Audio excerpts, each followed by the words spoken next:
Welcome, everybody, to the New Liar podcast.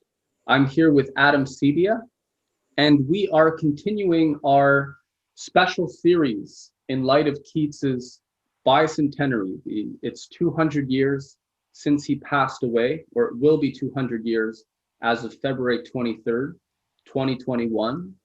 So we think this is a great time to really stop and revisit the Odes, rediscover them in many ways in light of the last 100 years of artistic and poetic development, and see where these odes really stand in that context, and what Keats's legacy, what his poetic breakthroughs really mean for poets and artists today.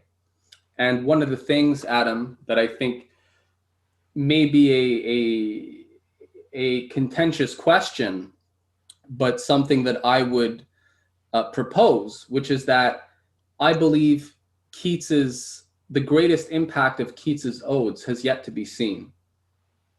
I think the kind of breakthroughs that he achieved poetically, few poets continued exploring the routes that he laid out. And I think very much like Edgar Allan Poe, it could be argued that with the turn of the 20th century, there was a shift away from the classical tradition that people like Keats, Edgar Allan Poe, and Shelley had really revived, going back to Shakespeare, to Dante, and the Greeks.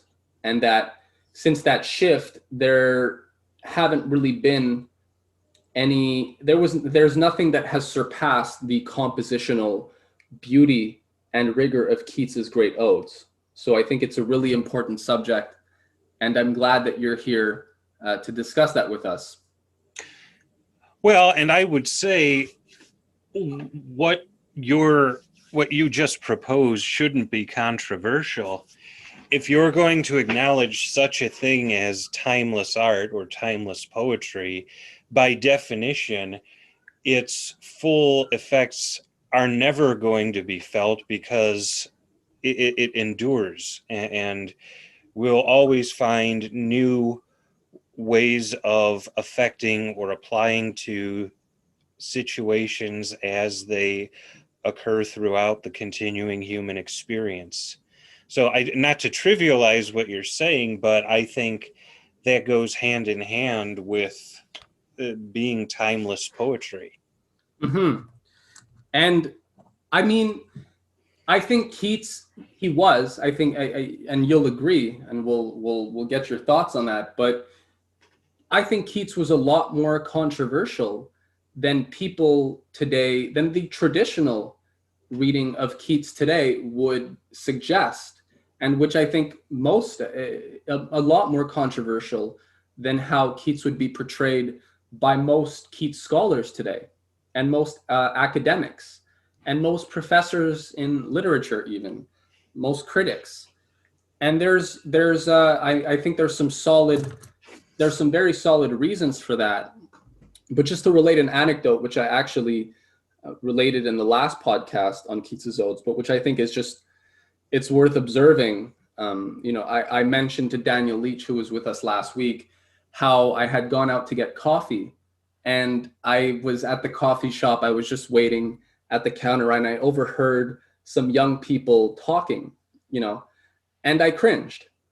I cringed because there's just such a level of banality that has sort of infected the youth today, and infected our culture generally. It's infected the youth because our culture is generally infected with a certain banality, which I think there's many reasons for that. But all that to say, so when we're talking about Keats, let's remember, this was a 23-year-old kid. This was a young man. What kinds of paradoxes was this young man wrestling with? And when we consider that, as we're going to in this podcast, I think it's incredibly revolutionary to think that more young people today, that if everybody is really studying Keats's odes from an early age on, and really being challenged, not or presented not so much with just the sensual beauty aspect of Keats's Odes, which is, I think, one of the things that a more romantic reading of Keats tends to suggest or get people to focus on, but to really recognize the richly ironical nature of the odes, and to make the paradoxes transparent when discussing these odes. I think that of itself would be absolutely revolutionary for a younger generation to be studying. Well, and someone, this may seem like a tangent, but it isn't. Uh, a friend of mine remarked, this was years ago, she was reading a biography of Catherine the Great, and they had quoted some of the letters she had written back and forth with other royals of the day, and this wasn't too much earlier.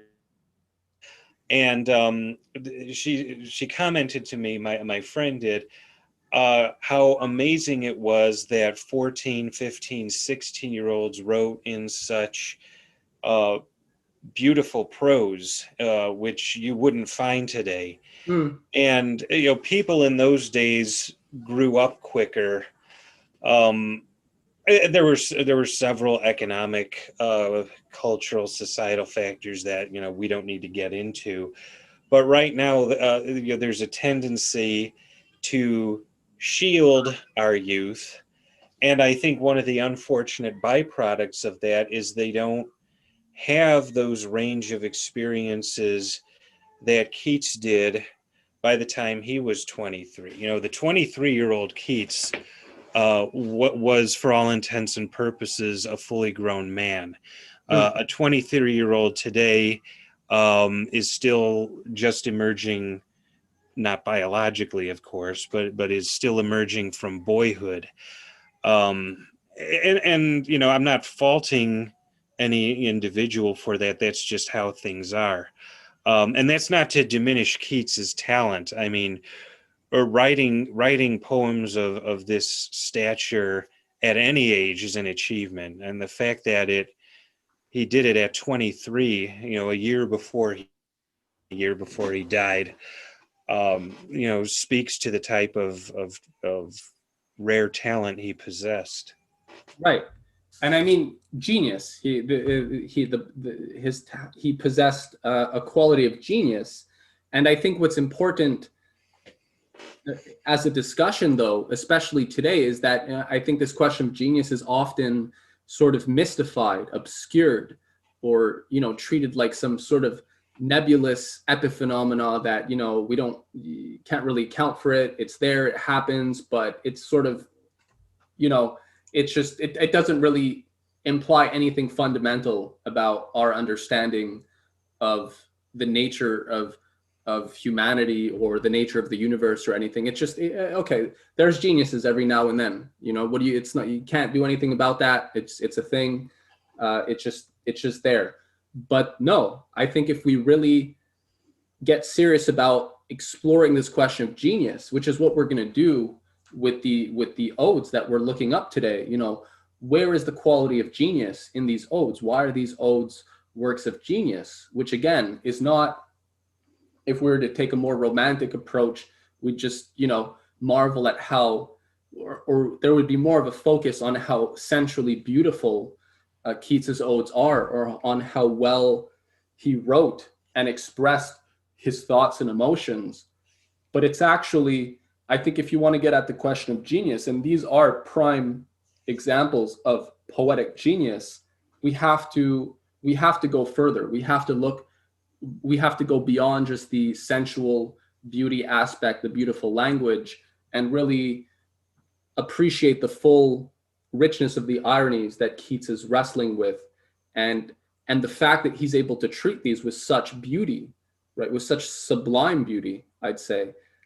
That's really what's so genius about it, that the way he's able to do it, his treatment of these paradoxes and questions, is where the true genius lies, in my opinion. Well, of course, that's what makes poetry timeless is the subject matter and the way it deals with it. You know, letters describing how your day went can be sensually beautiful.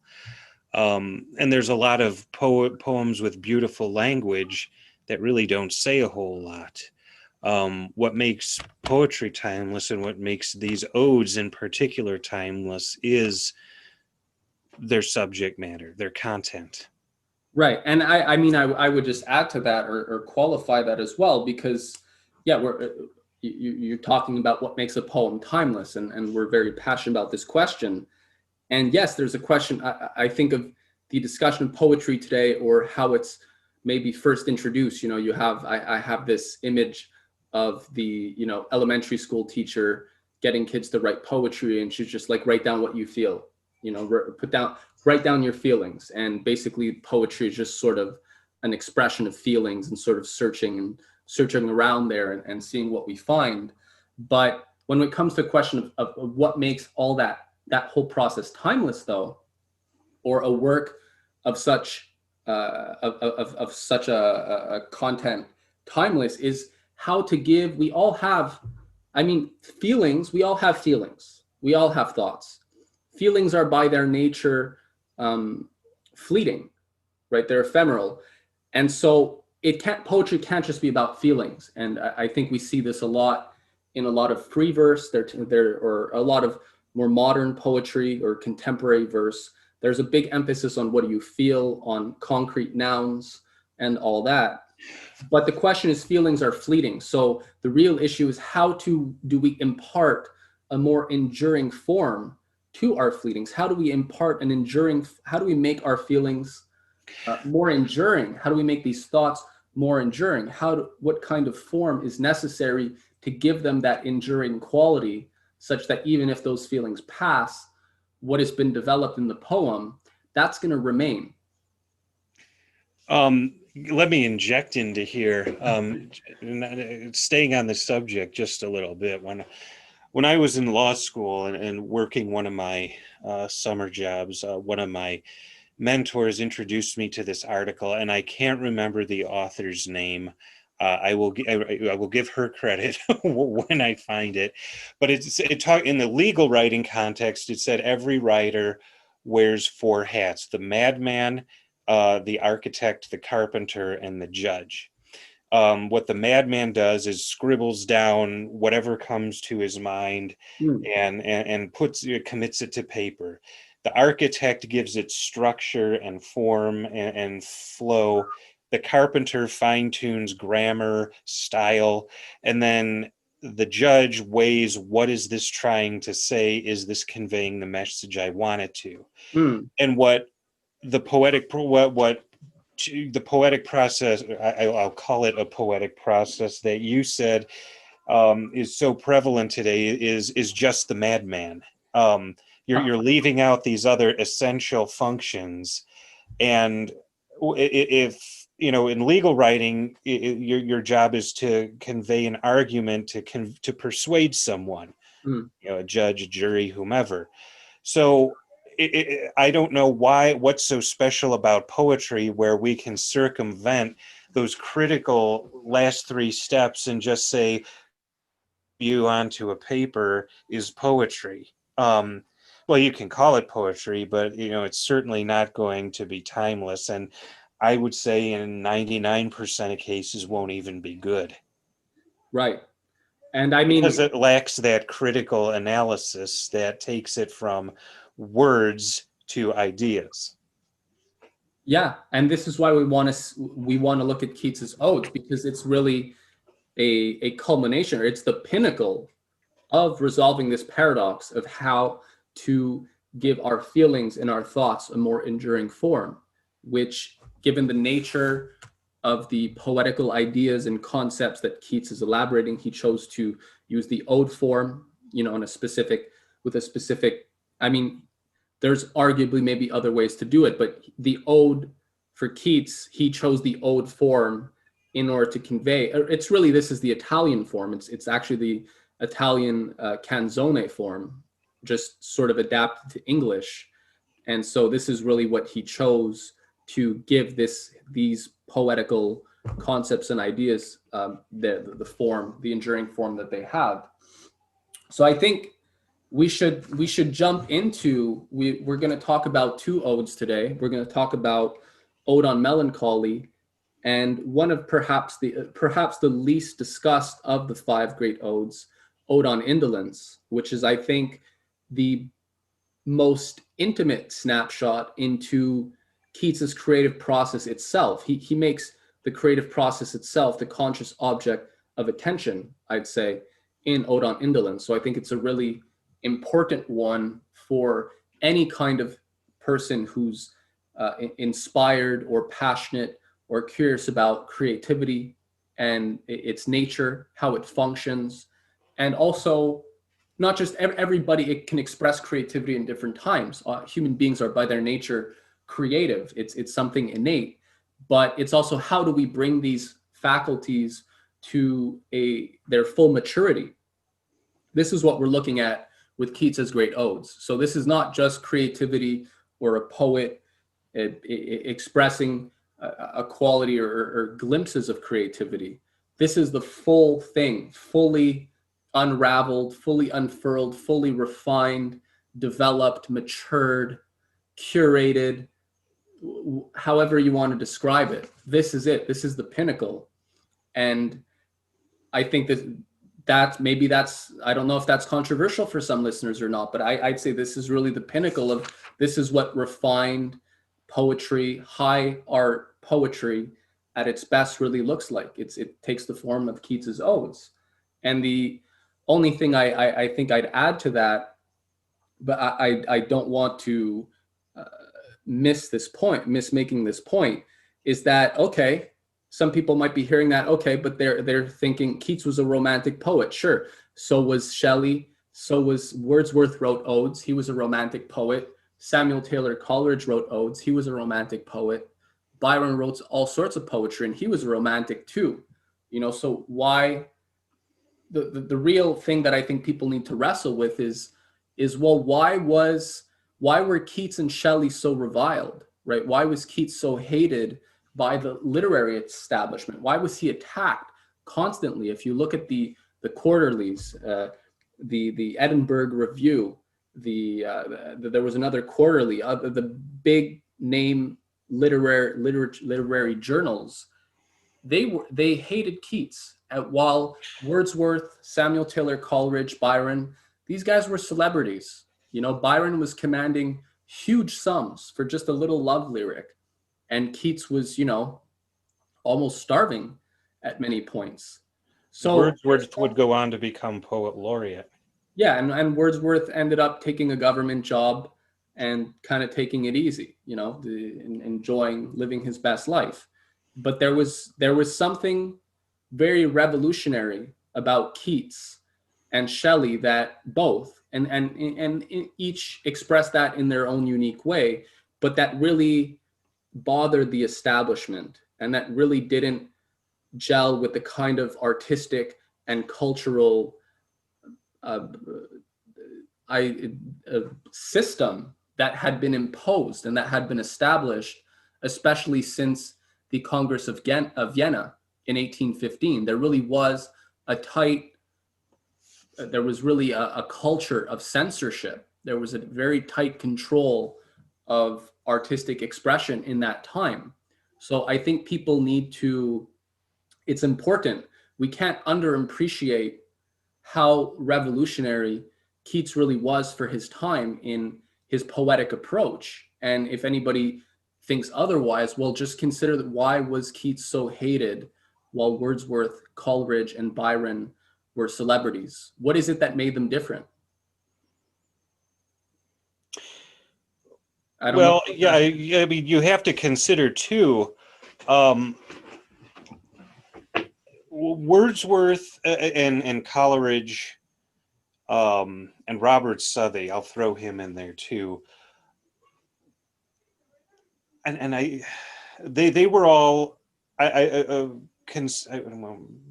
they were older than Keats.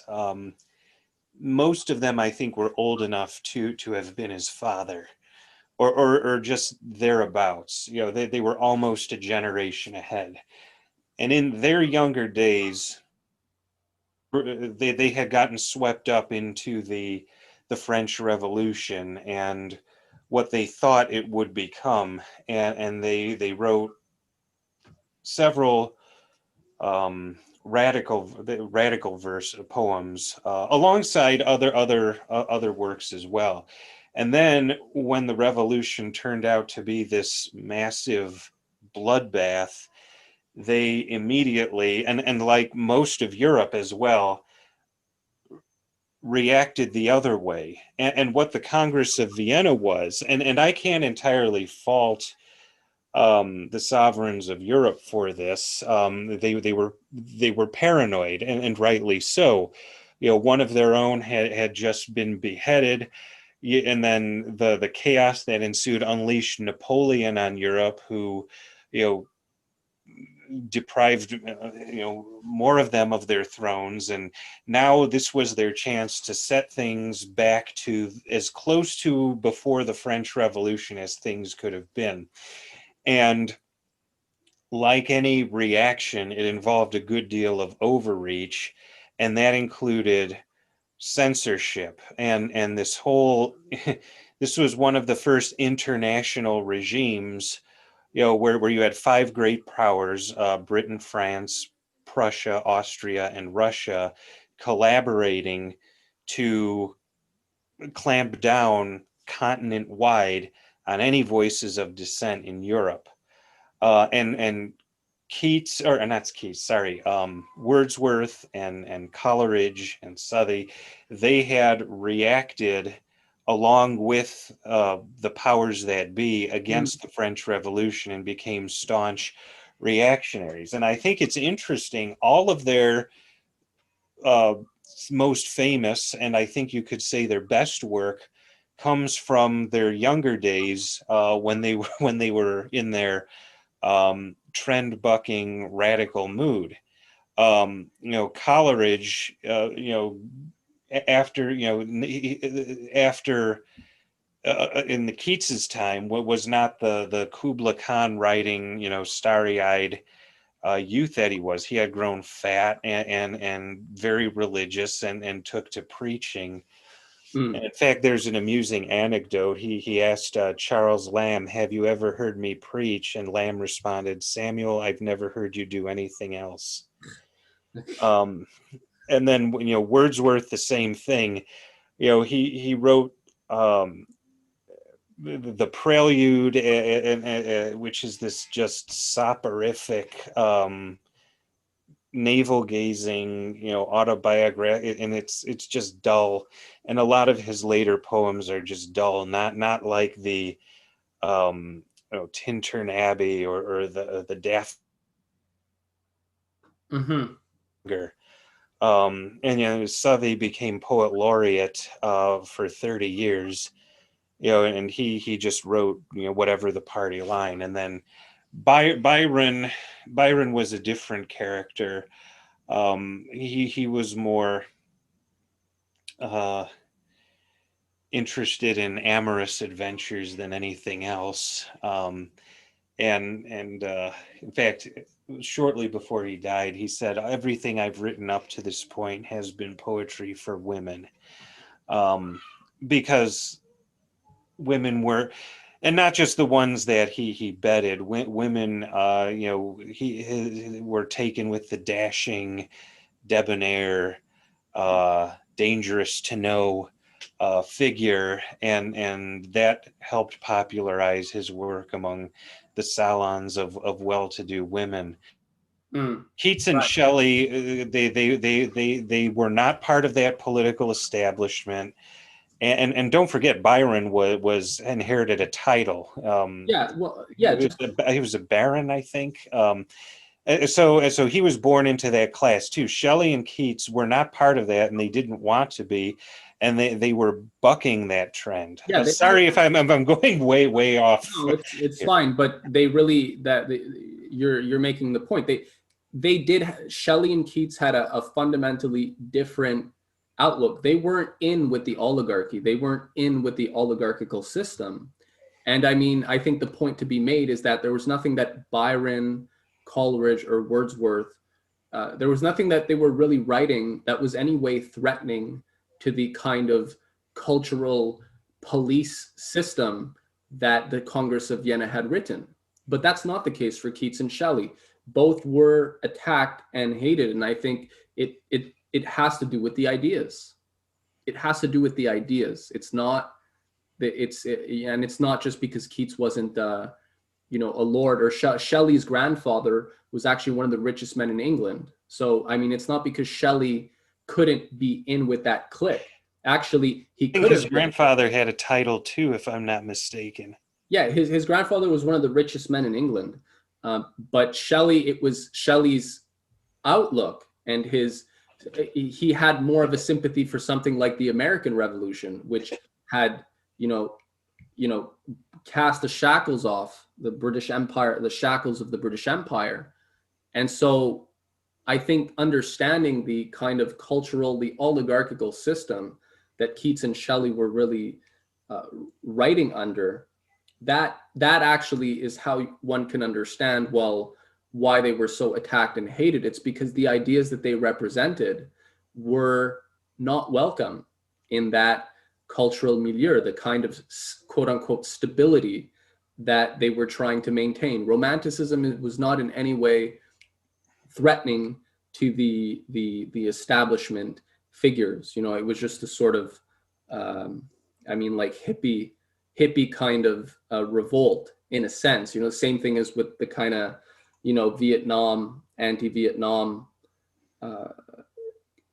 spirit that sort of devolved into just from opposing war to sort of escape in rock, drugs, sex, and sort of just creating an alternative reality, not really having a sense of how to actually defeat or remedy the hideous real reality that was before them. So I think Keats and Shelley were not afraid of taking on these bigger societal issues in their own way.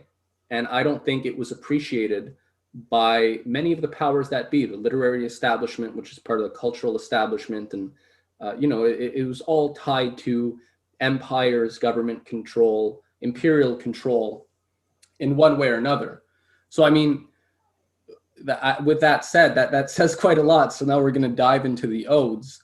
And I think it's really a question of appreciating, well, the level at which Keats is doing this is not self-evident, right? He's writing poetry. He's not writing political pamphlets or anything, despite what I said, right? He's approaching the problem as a Daniel Leach discussed in the last podcast on the odes. He's recognizing that something has to change within. And it's not in some flaky new age kind of way. It's something much more profound that has to do with the what it really means to be human, at the heart of things. What does it really mean to be human, a creative human being, wrestling with their own mortality and their immortality, which is perhaps much more scary and daunting than even wrestling with the question of our mortality. So with that said, Adam, why don't you read the first ode? We're going to start with Ode on Melancholy, and let's just dive into and see what Keats is doing here, how he's before I read it, let me just preface this with, I'm excited to be reading these two of the great odes. These are not the ones you typically see. They tend, I think, to be unjustly ignored, and Melancholy in particular is one of my favorites. So I'm really looking forward to getting to discuss these. So with that said, Ode on Melancholy. No, no, go not to Lethe, neither twist wolf's bane tight-rooted for its poisonous wine, nor suffer thy pale forehead to be kissed by nightshade, ruby grape of Proserpine. Make not your rosary of yew berries, nor let the beetle nor the death moth be your mournful Psyche, nor the downy owl a partner in your sorrow's mysteries. For shade to shade will come too drowsily, and drown the wakeful anguish of the soul. But when the melancholy fit shall fall, sudden from heaven like a weeping cloud, that fosters the droop-headed flowers all, and hides the green hill in an April shroud, then glut thy sorrow on a morning rose, or on the rainbow of the salt sand wave, or on the wealth of globed peonies, or if thy mistress some rich anger shows, imprison her soft hand and let her rave, and feed deep, deep upon her peerless eyes. She dwells with beauty, beauty that must die, and joy whose hand is ever at his lips, bidding adieu, and aching pleasure nigh, turning to poison while the bee-mouth sips. Aye, in the very temple of delight, veiled melancholy has her sovereign shrine, though seen of none save him whose strenuous tongue can burst joy's grape against his palate fine. His soul shall taste the sadness of her might, and be among her cloudy trophies hung.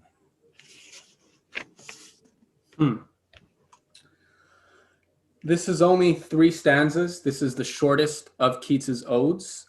And I mean, I think one marvels at the density of just these 3 stanzas.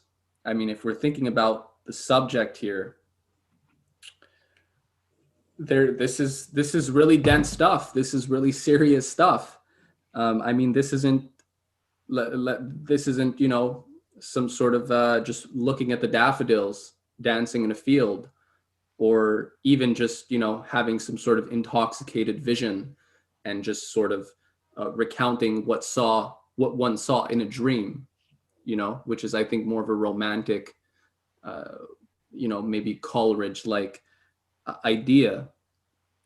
And this isn't just sort of being sad at the loss of at third stanza. She dwells with beauty, beauty that must die. But this isn't just some typical romantic longing. I mean, the definition, what's the definition of melancholy, right? I think there's all sorts of standard definitions that people could throw out, but the definition of melancholy here is defined by the unfolding of this poem.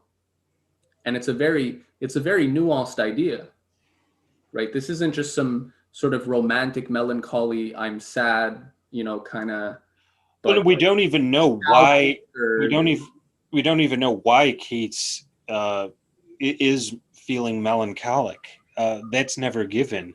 This is a generalized melancholy that transcends any particular situation. Right. And well, look. So let's look at the first stanza here right away. He starts by imploring us. No, go not to Lethe. Neither twist wolf's bane, tight-rooted for its poisonous wine. Okay, he's telling us not to do that. I mean, how many of us are actually doing that or going to do that, or what does it mean? What does it mean to not, to neither twist wolf's bane, tight-rooted for its poisonous wine? Well, he keeps adding. He keeps adding more. He keeps imploring us. He keeps qualifying why he's imploring us. Nor suffer thy pale forehead to be kissed by nightshade, ruby grape of Proserpine.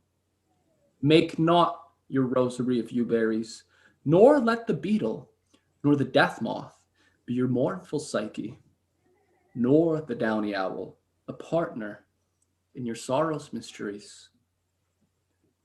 So all these things, in one way or another, there's a sense of escape or being intoxicated, right? Poisonous wine, nightshade, make your rosary of yewberries. You're probably not supposed to eat yewberries. No. And then nightshade is, of course, deadly. So we have reference both to intoxication and to suicide as an escape. Yeah. And I mean, that's pretty bold. Number one, don't kill yourself. Why is he telling us that? Reader, don't kill yourself. Okay. I mean, a lot of people perhaps in many times or at some point in their life, it felt like they don't want to continue. Right. So, right. He's speaking to somebody specific here. He's not speaking to people, I mean, if everything is fine and dandy, and your life is just you know, smooth sailing the whole way, this isn't really going to speak to you, right? There's not much. Uh, this is a very nuanced idea. So he's saying, okay, well, what is it that we're trying to run from? He's saying, whatever it is, he's saying, don't run from it. However, whether it's through suicide, whether it's through intoxication, through poison, through any whatever escape, right? Don't run from it. That's the first stanza. He's telling us, sit in that pit or whatever it is, stay there, which is quite scary, right? It's quite why Well, why would and, why would we sit in the pain? and another interesting point to add is making your rosary of yew berries. You know, what do you do with the rosary? You pray. So this is making the escape your God, so to speak. Mm, mm, right. So I mean, in the context of today's culture, you know, we've talked a lot about the Brave New World, and in the Brave New World, they have Soma, and that's their escape, right? If anything goes wrong in this dystopian utopia, I mean, people have sex, they have drugs, they have synthetic music, i.e., you know, popular entertainment. And if anything goes wrong, they always have Soma to sort of fill in the cracks or, you know, lessen. Or look at what's going on now with the COVID lockdown. What some states down here have deemed liquor stores and marijuana dispensaries essential businesses, you know, while they're closing churches and places like that. It's we uh, Yeah, life is imitating art. so yeah, there's all these. Okay, so he's telling us don't run. Okay, but when the melon, so now he's okay. So we're hanging in there, but he hasn't given us a reason to hang in there yet, right?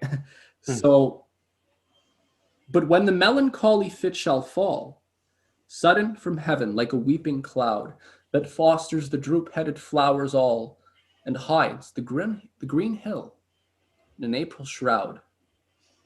Okay, so we have a gloomy day, sort of reflecting that kind of gloomy, dreary, emotional state. Then glut thy sorrow on a morning rose, or on the rainbow of the salt sand wave, or on the wealth of globed peonies. Or if thy mistress some rich anger shows, imprison her soft hand and let her rave, and feed deep, deep upon her peerless eyes. He's basically telling you in this stanza, if life gives you lemons, make lemonade. You Mhm. know, the April's rainy, but look, you know, you need rain to make rainbows. Or the peonies, that's an early blooming flower. Right.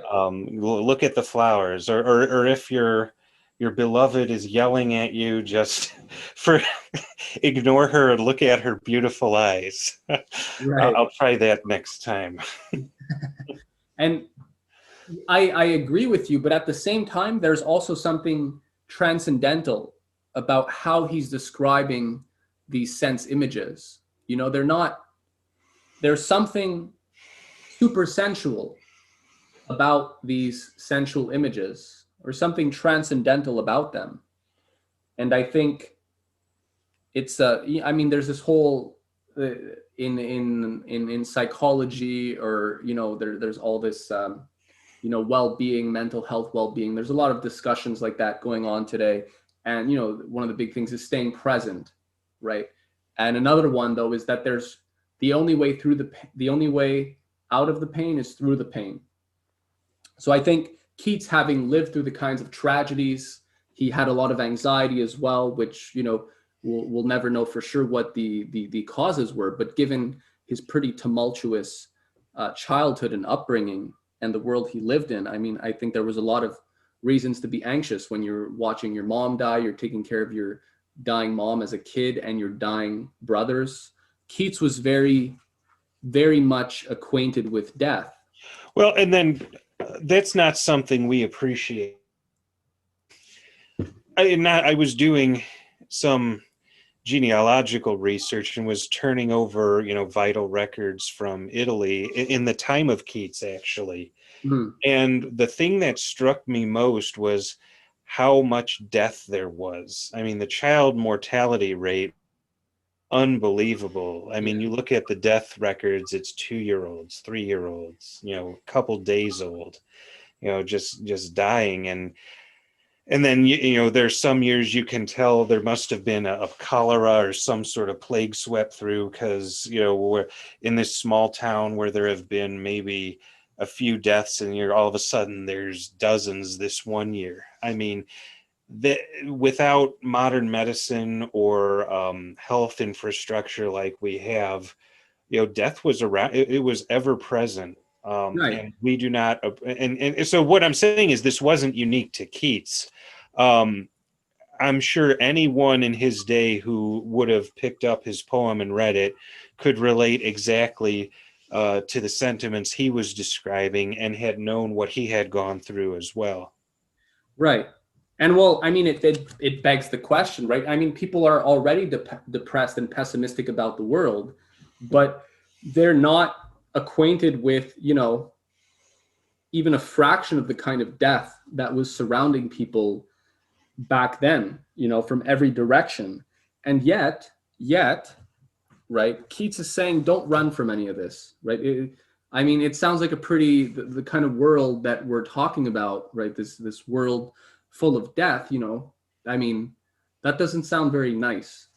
And yet, I mean, what Keats is doing here, he's saying, stay in that uncomfortable place, sit in that. I know it hurts, or it feels very weird, feels very uncomfortable. People, we don't want to feel uncomfortable like that. But he's saying that's necessary, right? To, if you're going to make it to the other side.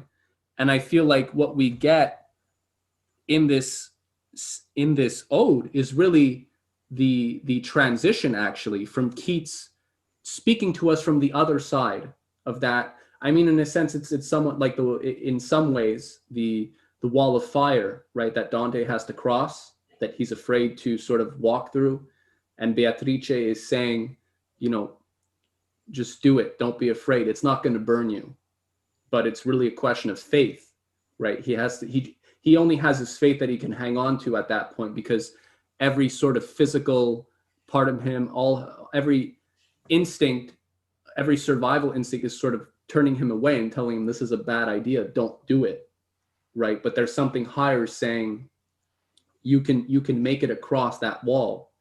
And I feel like Keats is really sort of, he's situating that wall for us, and he's really speaking to us from the other side, but he's sort of validating what a person's perspective and feelings are going to be from the first side of that wall, not having crossed it yet. And so he's calling out to us. So he says, and feed deep, deep upon her peerless eyes. So I mean, all these things that are kind of within the scope of our attention, but we might not fully, you can be present without being present, right? The whole idea of being so busy with life that you sort of fail to appreciate all the things that are kind of right in front of you. You need a certain quality of presence and attention, right, to fully sort of internalize and appreciate everything in the utmost possibility, right? That's not easy, to appreciate the presence in all of its possibility and potential, right? It's actually not easy at all. So I feel like he's coming to us from that kind of higher emotional state, and that's really what's driving the kind of imagery that he's laying out. So what does he say then, after saying, feed deep, deep upon her peerless eyes? Look Oh, into. can I let me just, if Keats did the poem there, it would have been just, don't kill yourself, life give you lemons, make lemonade. That's a very pop psychology, and it wouldn't have been a great poem. We would have a good, nice crafted poem that just tells you. The third stanza, I think, is what clinches it and makes this a great poem. Mhm. Because this is set up thesis in the first stanza, don't kill yourself. I know things are bad. Antithesis, enjoy these good things. And then we get the synthesis, which brings it all together. Um, in almost, a sonnet like turn. Mm-hmm, mm-hmm. So I'll let you take it from there. Yeah, well, it's fascinating that. So okay, so he says, "And feed deep, deep upon her peerless eyes." But what's the next line, right? That you just said there's a shift, there's a turn. That's kind of, it's very sonnet like. What's the turn? What happens? She dwells with beauty, beauty that must die, and joy, whose ever hand is ever at his lips bidding adieu, and aching pleasure nigh, turning to poison while the bee mouth sips. I, in the very temple of delight, veiled melancholy has her sovereign shrine, though seen of none, save him whose strenuous tongue can burst joy's grape against his palate fine. His soul shall taste the sadness of her might, and be among her cloudy trophies hung. She dwells with beauty, beauty that must die. He's getting us to accept that, right? So he says, look into her eyes, but then he says, well, that beauty is going to fade, that beauty is going to die. But I don't think he's saying it in such a way that it in any way discounts the value of what you're peering into. He's more sort of situating the full reality of what that means to be peering into such eyes, by knowing that ultimately we are all mortal. And I feel like there's a great excitement, actually, because he's basically taken you through like a life, death, love, death sort of emotion. You've kind of emotionally had to die and be reborn, though. But the catch is that you're still alive. So now you're more in touch with all these things. You're sort of rediscovering them from a higher transcendental standpoint. And I mean, this idea of being present in Oriental philosophy is quite. I'm right. There's a hierarchy of presence, of being in the present, hierarchy of knowledge of the present. Right. The future and past are just different degrees of the simultaneous present, and to the degree that you are in touch, alert, and aware in the present, in a sense, you see the future and you see the past as well. By definition, if everything is tied to everything else, the greater awareness you have about the moment, the greater awareness you have about everything outside the moment. So, I Well, think, and that's what we have here, and it's you have beauty, but beauty fades, and you have joy, but joy is always fleeting. mhm, It's the moment. Pleasure, pleasure it turns. That's the most interesting one. It turns to poison. mhm, Too much of a good thing. I mhm. like chocolate, but too much of it isn't going to be good for me. And then it goes to say here, yes, the melancholy has her sovereign shrine in the very temple of delight. So, it's saying these the pleasure, beauty, pleasure, and joy. Melancholy is an essential part of these. But then it goes on curious. Seen of none save him whose strenuous tongue can burst joy's grape against his palate fine. Mm. Um, it's to fully comprehend beauty, joy, and pleasure is to see the melancholy in them. Those who don't miss it, essentially, is what he's saying. Yeah, yeah, and I mean, yeah, there's this he there's he's the essence of this subject is the paradoxical nature of all these experiences, of even the most beautiful experiences of life, right, of nature and all that. There's still they're fraught with paradoxes, and to the degree that we are willing to confront them, just like to confront, the reality of our we're all going to die, right? That's not a comfortable reality. And arguably, right, I think this is sort of commonly recognized, that a lot of people sort of avoid death for most of their life, and they're very afraid at the end of life. And there's all these questions and fears, and this trepidation about not only after, but what have I done, or what is the meaning of all this? What's the point? People can get very existential, and I mean, it's understandable. It's something, it's very scary, and yet we all face it. I mean, we have no choice. But what if one faces that much earlier on in one's life? What if one takes that head on early on in life? How does one live having already, in a sense, died once or confronted death? Right. I think it's I mean, I feel like a lot of several great philosophers have talked about this, like Socrates, right? The philosopher is always concerned with dying, right? In the sense that he's concerned with detaching himself from those things that sort of obscure a more direct apprehension of the reality of things, right? Which is the senses. They obscure our apprehension of reality in so many different ways. They're ephemeral. They're always changing. But a philosopher is concerned with, well, what is unchanging? How do we know that which does not change, which actually organizes everything that we see, which is changing, right? What are the principles that cause the change? So in a sense here, you have exactly Keats, I think, wrestling with this paradox. And I mean, this is just 3 stanzas. This is the beginning of his journey, in a sense. I mean, it's mentioned that Keats's the first ode he wrote was Ode to Psyche in terms of order. But I also feel like, yeah, you can see here, I mean, I wouldn't be surprised if this was the second ode. He had an initial ecstatic reaction with Ode to Psyche, but then he started to go deeper into it and into all the different aspects of making the kind of discovery, the quality of discovery that he's describing in Ode to Psyche.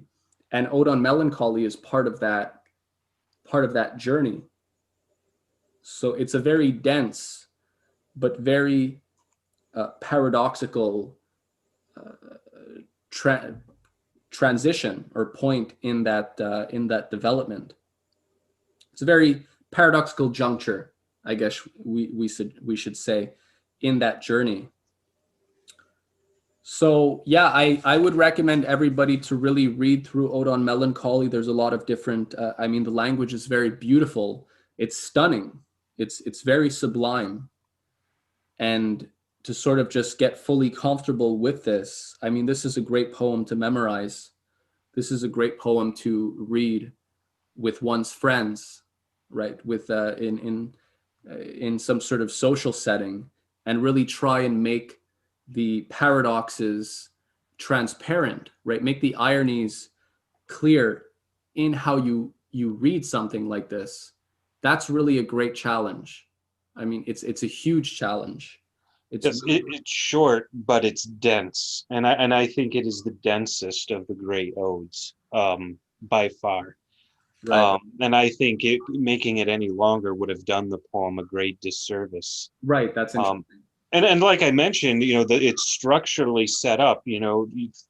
Thesis, antithesis, synthesis. The 3 stanza form captures the idea. A good example of content dictating form. And you can see that in all the best poets. Content governs form. Absolutely. Yeah, I think that's very well put. So well put that I think we can move on. So that's great. Yeah, I love that ode. It's really a jewel. So the next one is Ode on Indolence, 270. I have to go to page 271. We read Ode to a Nightingale and Ode to a Grecian Urn in the last one. So now we're reading 2 other odes. So we just read Ode on Melancholy. And now let me just throw this one in. There's so much that could be said about this. I've written articles on just this ode, and I feel like I always have. It's so rich. There's so much to say. And there's an inscription, which I'll have you, Adam, just sort of elaborate for people after, because, yeah, I mean, I sort of I just passed over it many times. And I had looked it up in the past, and then I forgot what it was actually about. But it's actually very, yeah, people should know what that inscription, they toil not, neither do they spin. What's that about? So we'll talk about that in a second. I'll just read the ode first. So, Ode on Indolence. One morn before me were three figures seen, with bowed necks and joined hands side-faced, and one behind the other stepped serene, in placid sandals and in white robes graced. They passed like figures on a marble urn, when shifted round to see the other side. They came again, as when the urn once more is shifted round, the first seen shades return. And they were strange to me, as may betide with phases, to one deep in Phidian lore. How is it, shadows, that I knew ye not? How came ye muffled in so hush a mask? Was it a silent, deep disguised plot to steal away and leave without a task my idle days? Ripe was the drowsy hour. The blissful cloud of summer indolence benumbed my eyes. My pulse grew less and less. Pain had no sting, and pleasure's wreath no flower. Oh, why did ye not melt and leave my sense unhaunted quite of all but nothingness? A third time passed they by, and passing turned each one the face a moment whiles to me, then faded, and to follow them I burned and ached for wings, because I knew the three. The first was a fair maid, and Love her name. The second was Ambition, pale of cheek, and ever watchful with fatigued eye. The last, whom I love more, the more of blame is heaped upon her. Maiden most unmeek, I knew to be my demon, Poesy. They faded, and forsooth I wanted wings. O folly, what is love, and where is it? And for that poor ambition, it springs from a man's little heart's short fever fit. For Poesy, no, she has not a joy, at least for me, so sweet as drowsy noons and evenings steeped in honeyed indolence. Oh, for an age so sheltered from annoy, that I may never know how change the moons, or hear the voice of busy common sense. And once more came they by. Alas, wherefore? My sleep had been embroidered with dim dreams. My soul had been a lawn besprinkled o'er with flowers and stirring shades in baffled beams. The morn was clouded, but no shower fell, though in her lids hung the sweet tears of May. The open casement pressed a new-leaved vine, let in the budding warmth and throstles lay.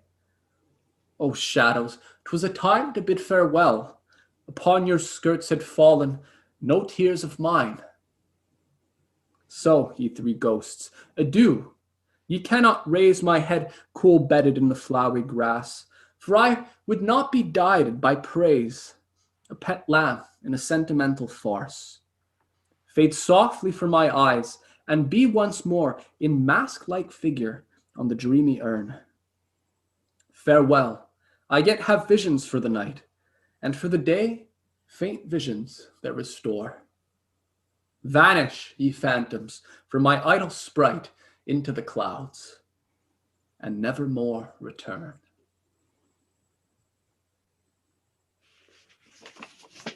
All right, I definitely got carried away there. That's quite. This is very exciting. Yes, it was a very stirring reading. This is a very exciting discovery. I was just trying to tap into what he must have felt as he's confronting these shadows that have sort of chased him throughout his life.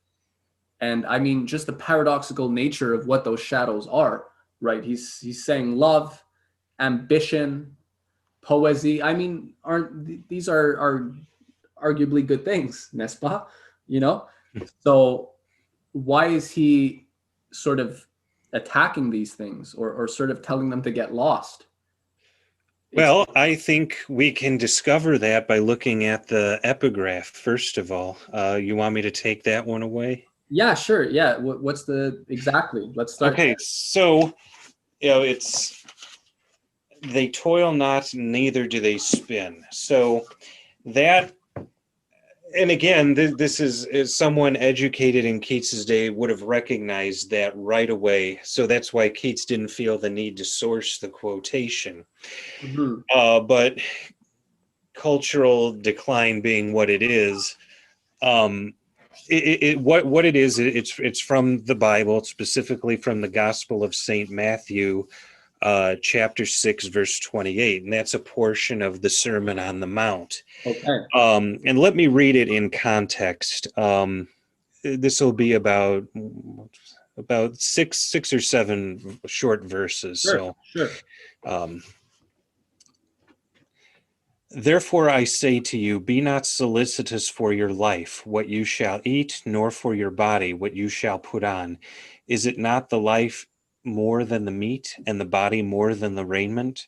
Behold the birds of the air, for they neither sow nor do they reap, nor gather into barns, and your heavenly Father feedeth them.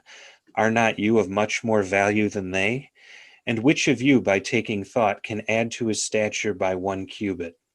And for raiment, why are you solicitous? Consider the lilies of the field, how they grow. They labor not, nor neither do they spin.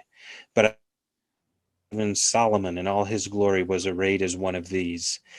And if the grass of the field, which is today and tomorrow is cast into the oven, God doth so clothe, how much more you, O ye of little faith? Be not solicitous, therefore, saying, what shall we eat, or what shall we drink, or wherewith shall we be clothed? For after all of these things do heathens seek, for your Father knoweth that you have need of all these things. Seek ye therefore first the kingdom of God and his justice, and all these things shall be added unto you. Hmm. So, what Christ is telling his apostles and the crowd there is, don't worry about worldly things, where you're going to get your next meal, what clothes you're going to put on. God provides for the plants and the animals. The lilies do not labor or spin, yet they're more glorious than Solomon. Hmm. And so he values you much more. Uh, so don't worry about these things, you're taken care of. And that, I think, understanding that puts the poem in the proper frame of reference. Absolutely. And I mean, if just as I was listening to you say that, I was thinking, what if I had to sum this up in like a sentence, what Keats is saying here.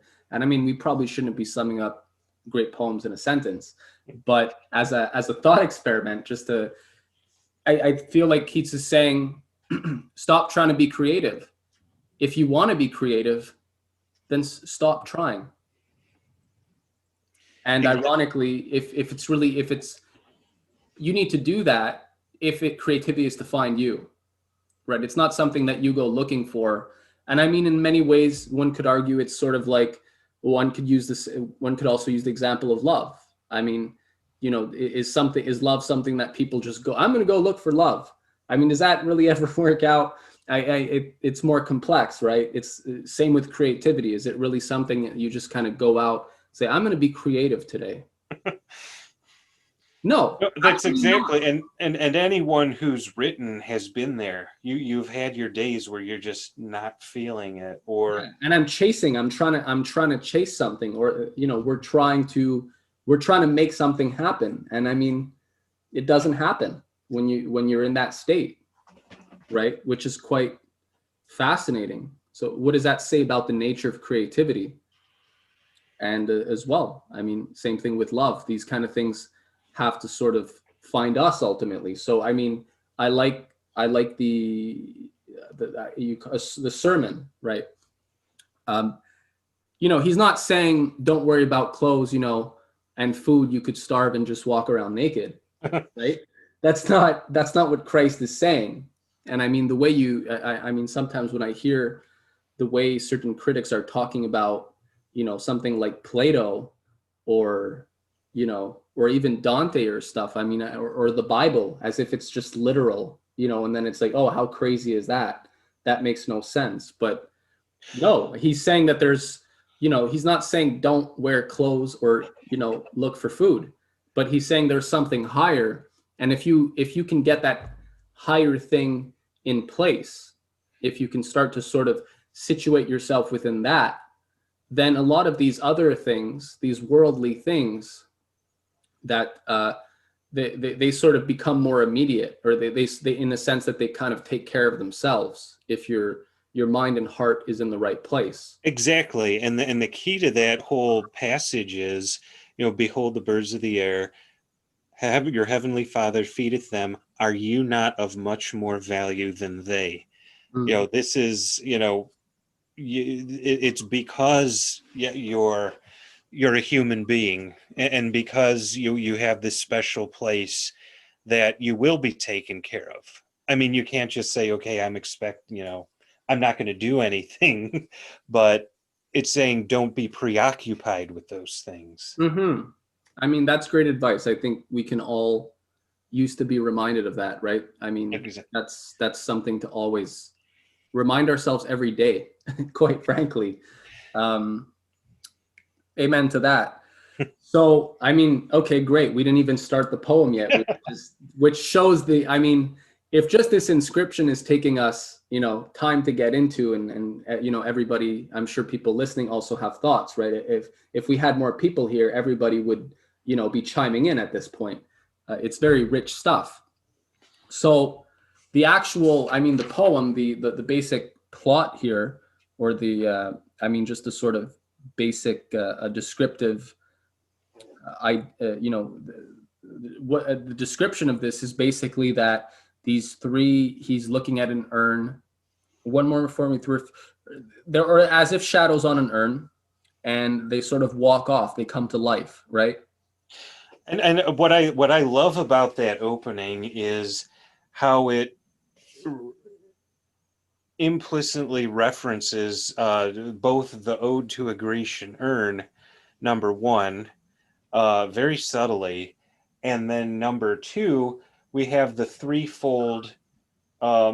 the threefold nature, the three spirits, and then they appear three times, Mm. which parallels the triplicate structure of Ode on Melancholy. Hmm. And which I think bolsters, Dan's suggestion from the last podcast that these odes are really a single unit and they should be read as a whole. I think that just seamless cross reference bolsters that. Right, right. And if I had to guess, I would say this was the last of the five great odes. This was kind of an afterthought while he was still within in that same sort of emotional state for however, I think it was, it's like a month or something that he wrote all these odes. He wrote them in a very small period of time, but he was sort of the full idea hadn't yet been. He was the whole time was the sort of development and unfurling of this one idea. And so I think this was at the end of it. It's while he's still in that heightened state of awareness, and he's sort of making a reflection upon everything that has unfolded, and what is the nature of that process that did unfold within him. So at first he doesn't recognize these shadows. Then second stanza right away. First stanza is just describing, he's perplexed. It's just these shadows appear. How is it shadows that I knew ye not? Right? How was I deceived? Why did you come to steal away and leave without a task my idle days? Ripe was the drowsy hour. The blissful cloud of summer indolence benumbed my eyes. My pulse grew less and less. Pain had no sting, and pleasure's wreath no flower. Think about what Socrates says about the philosopher that's always preoccupied with dying, right? With sort of removing all these obstacles. Here, he doesn't feel pain. He doesn't feel pleasure. These things are kind of far removed from his state. Oh, why did ye not melt and leave my sense unhaunted quite of all but nothingness?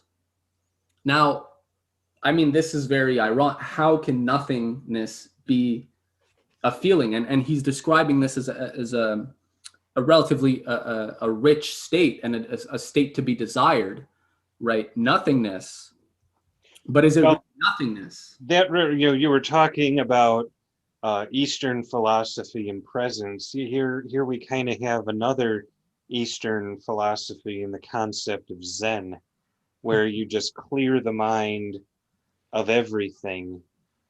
And that's, I mean, Keats isn't talking about it because it deals with the, the Buddhist concept of, soul annihilation as nirvana, etc. That's not quite what Keats is doing, but his conceptualizing of the state, and especially as something desirable, I think bears a striking parallel to that. I agree. I think though in the Western tradition, I mean, it's formulated differently. In the Western, I mean, in the Eastern tradition, there's more of this question of hierarchies of present. There's the present moment, but the present can mean a lot of different things. There's a lot of different levels of insight and awareness that you can have about that same moment, and that'll completely change what you're actually seeing depending on where you're at in that hierarchy.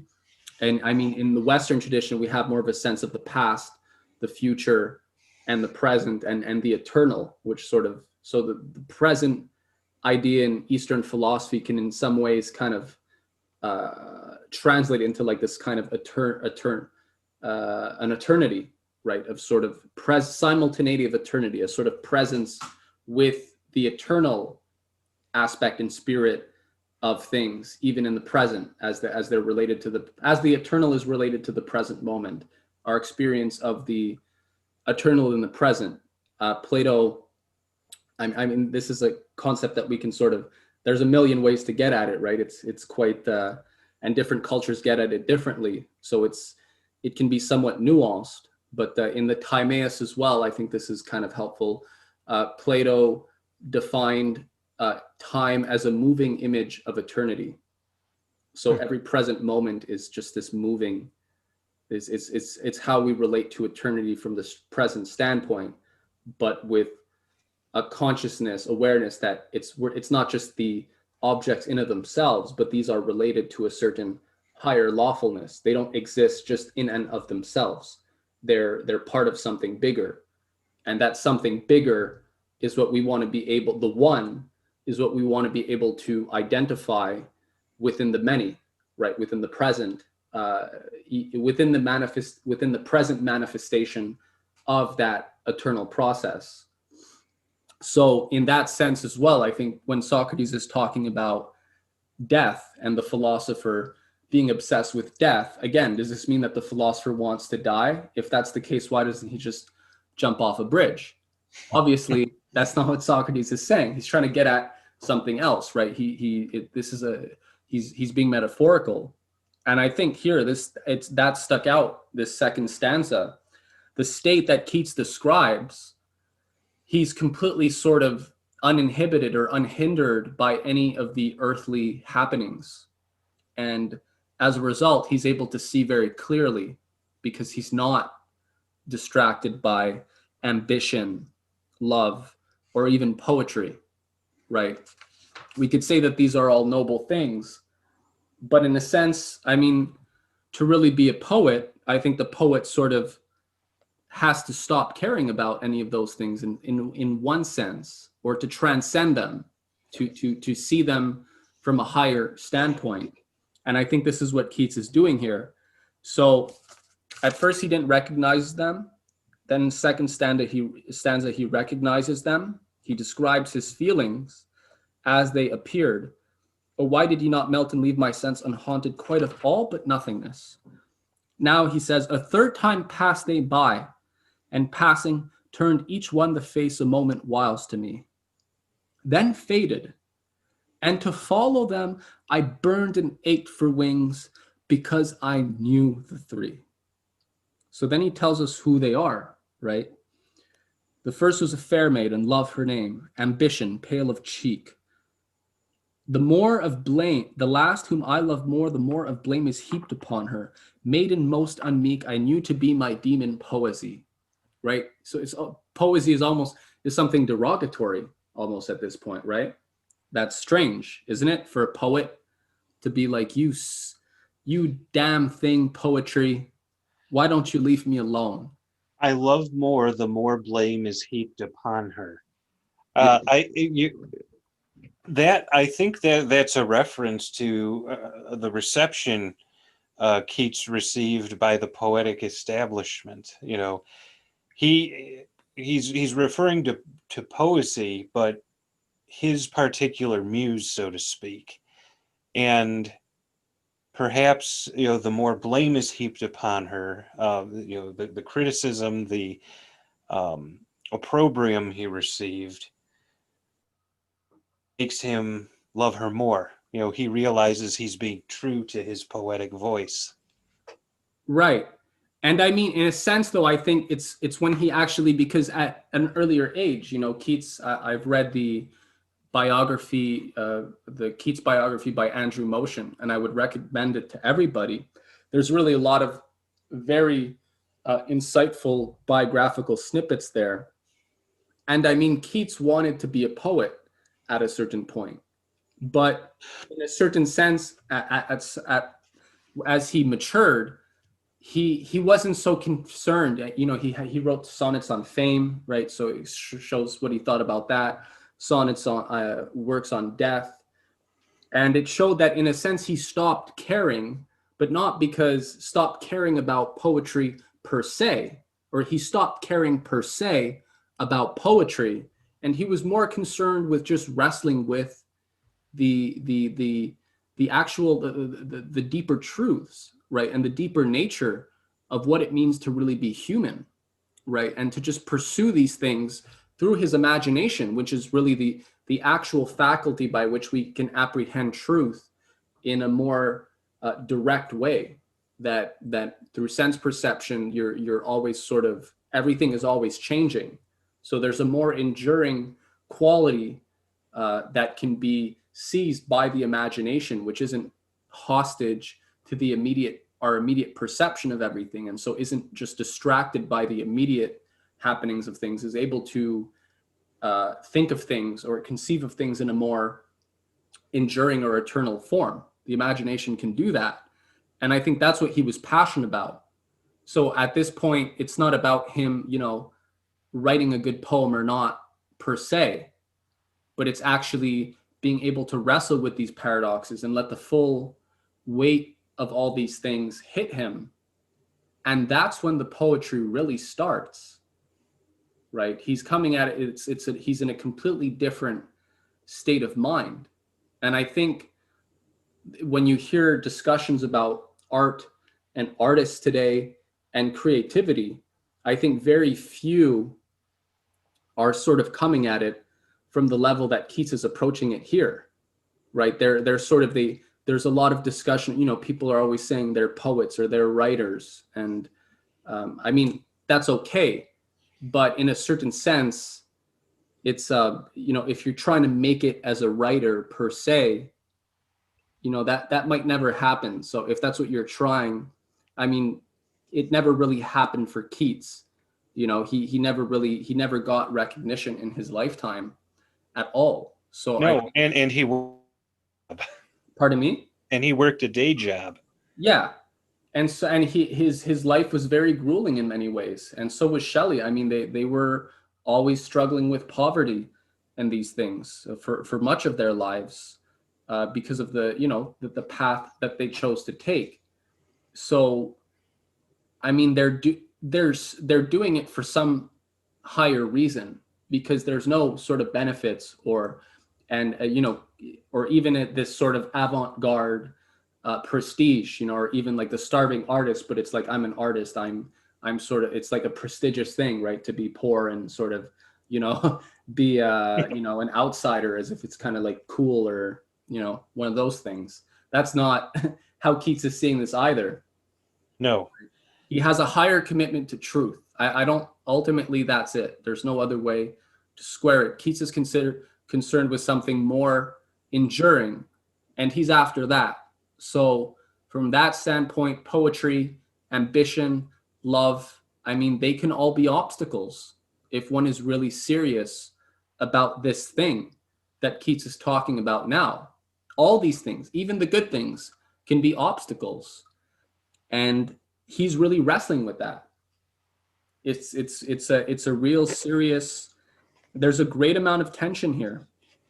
And so that we if we jump to stanza 5, he's seen them, he didn't know who they were, then he recognized them, they came back, he described what they were like, he described his state of mind, and never watched for the last whom I love more and more blame was poesy. They faded, and forsooth I wanted wings because I knew the three.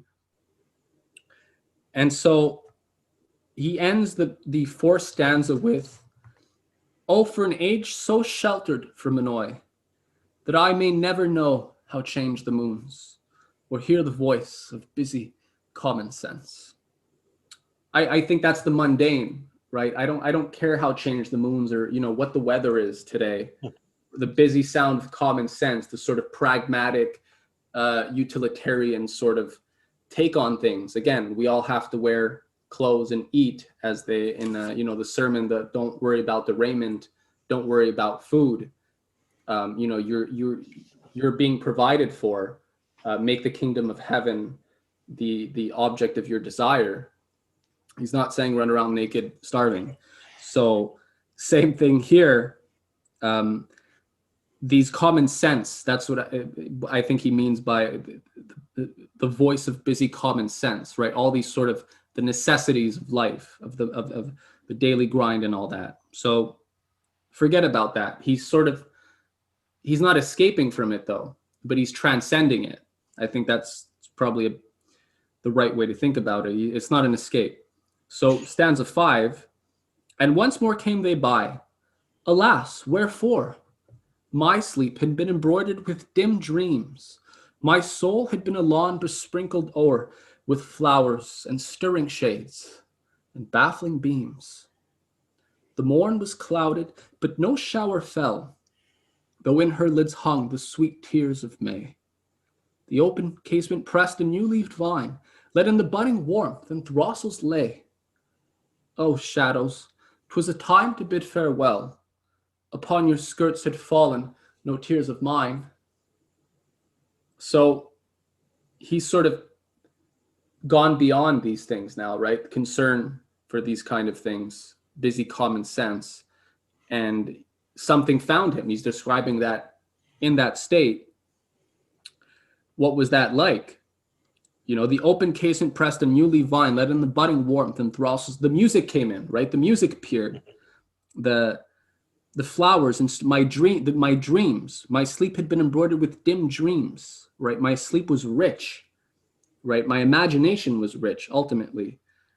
The morn was clouded, but no shower fell, right? So it's not, sure, it's maybe gloomy, but it's not dreary. if it's not bad. And so that's what he's describing as the creative state. I think that's very, this is very, this is a great level of virtuosity, right? That he's really taking on these very sort of, everybody's talking about creativity again, like, or God, right? Or love. And when you listen to how people are actually talking about them, you see all sorts of people are struggling with it in different ways, or don't necessarily know, or are looking for the right ways to talk about these things. And here comes Keats with this really bold sort of metaphorical, just bringing it all together in a deeply original way, but which all the more makes it possible to, it's a very nuanced idea. And in a sense, it's very precise as a result. This is a very precise idea of the creative process, which can only be done if we really get in there and try to come up with an adequate set of predicates and images to convey the paradoxes that we face in that state. So I think Keats is doing that really well. This is really impressive. And so I don't know if you have anything to say, Dan. Adam, sorry, I've been going on. Well, no, I was just going to say, you're focusing on the fifth stanza here, but I kind of want to move. There's something in the fourth and then in the sixth that I think Okay. builds off of this idea. Poesy, no, she has not a joy, at least for me, so sweet as drowsy noons and evenings steeped in honeyed indolence. Mm, In the fourth stanza, poetry has no joy for him, like indolence does. I mean, coming from a poet, that's a pretty bold statement. What does he mean by poesy? And mm, then I think we get to is, for I would not be dieted with praise, a pet lamb in a sentimental farce. mm. Ouch, those are fighting words. Yeah, he's lashing out there. Mm, Yeah, yeah. What he calls poesy is, what I've heard referred to as the business of poetry, or the literary business. You know, mm, not not poetry itself, but the meta poetry, I guess you'd call it, meta work of bringing your works out to the public, to get recognition, because ultimately what you write is for consumption. It's to be viewed by eyes. And mm. what he's saying is, I'm not after fame. I'm not after praise. um, a pet lamb, I am, that is to be a creature, that is to be led around, Mm, and lamb, it has the context of sacrificial lamb. mm. I am their victim. I have no control. So Right. ironically, what's while he's praising indolence, he is asserting his control over the situation, over his artistic life, and over his art. Right. Yeah, I mean, I think you pointed out a good line that I skipped over, and I thought about it before. I think it was in the fourth stanza. You said, "So sweet as drowsy noons and evenings steeped in honeyed indolence." Right. I think it was that. But the whole point is that it's less contrived, right? It's not. It's when he's talking about poetry now. An evening. This. Yeah, when he's talking about poetry, it's not a. It's in a like a more natural spirit now. The throstle's lay comes in, the music comes in, evening steeped in honeyed indolence, where you're just sort of letting things come to you, right? It's a much more pristine. I mean, he's describing a state of real inner peace, right? And it's at that point that a more natural music, right, a more natural kind of poetry is coming, rather than some of these verses that they read contrived because the poet is just trying to create something that doesn't work. That's not the nature of creativity. And the fact that that doesn't work actually tells you a lot about what the actual nature of creativity is, right? I think you brought this up, Adam. You mentioned you're a high school teacher, a college teacher, or something you read about. It's like tapping into a stream. And I think you said you didn't like it. No, no, no. That wasn't that was actually a biography I watched about the composer Philip Glass, and at the beginning, he said, he was saying how he viewed music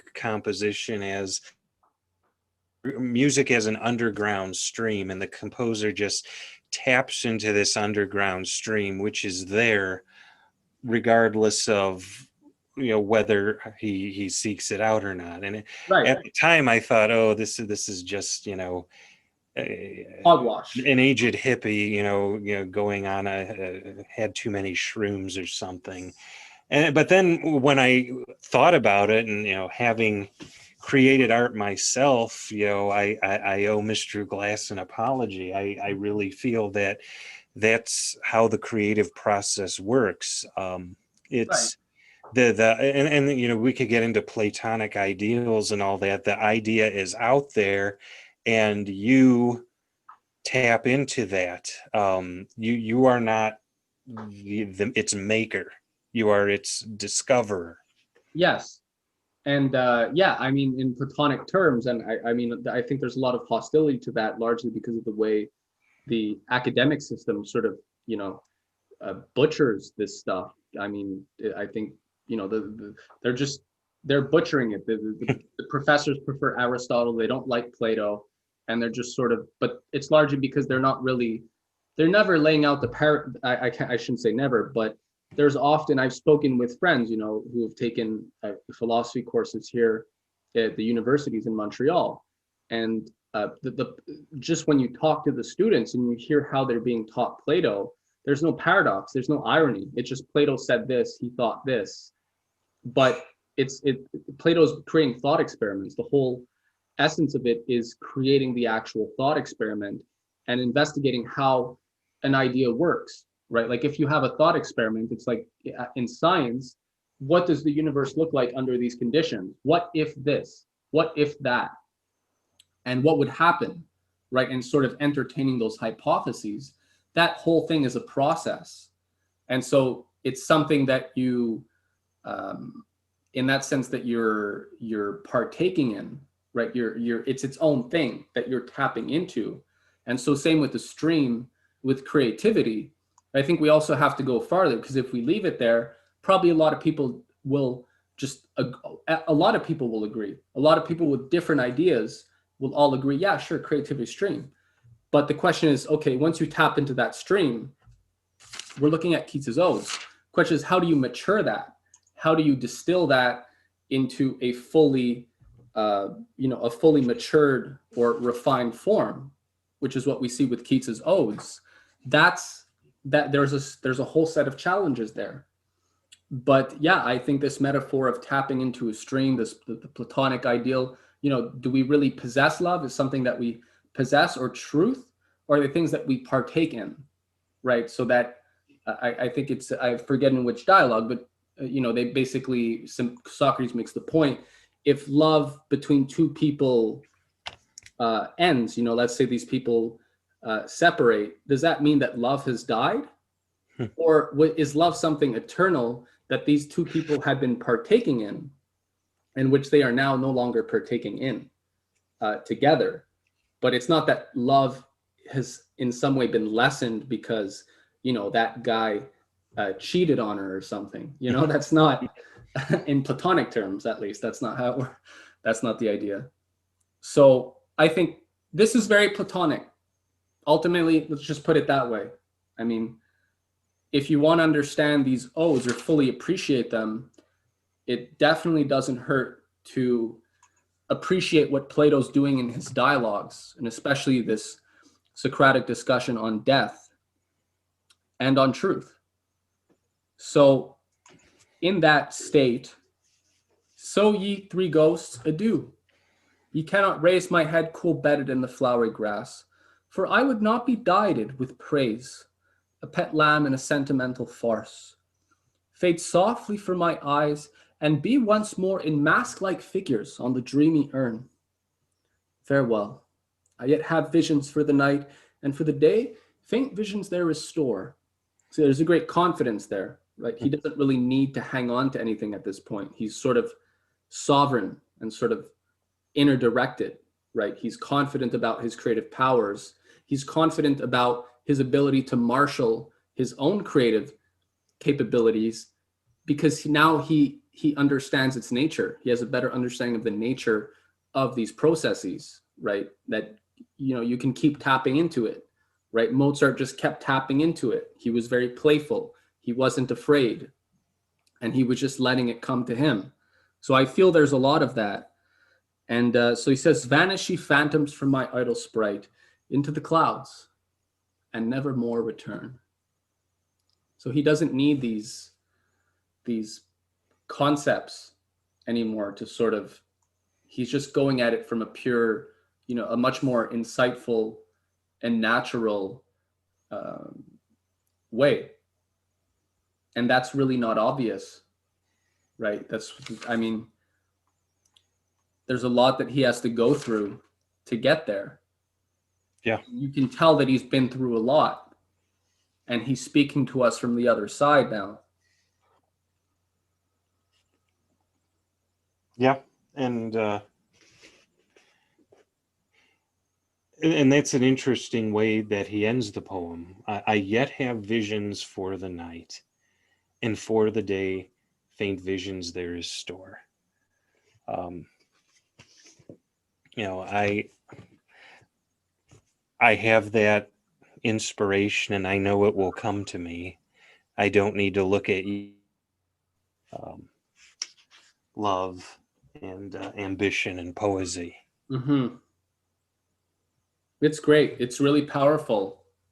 And I mean, anybody who has sort of wrestled with creativity in any form, I mean, here is a really sort of very elaborate, very nuanced, very precise, um, and something directly dealing with the question, which is a very, I mean, creativity. It's not a material thing. It has no length, breadth, depth, right? It's immaterial.